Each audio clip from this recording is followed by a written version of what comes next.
Chào mừng mọi người đã quay lại với kênh Hoa Và Gối Handmade. Thì hôm nay mình sẽ chia sẻ về cái cách làm cái bông. Ở video trước thì mình đã chia sẻ về cách làm lá và nụ rồi nha các bạn.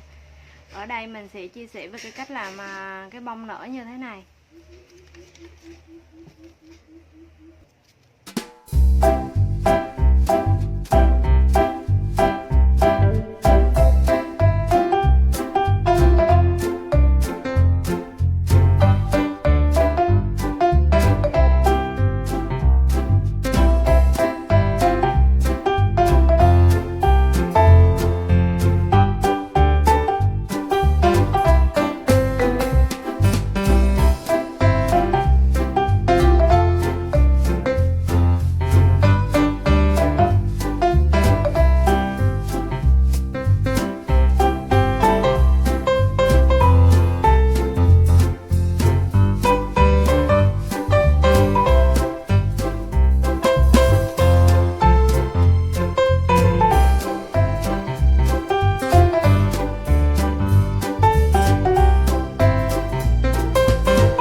Rồi, cảm ơn các bạn đã ghé xem kênh và ủng hộ kênh bên mình.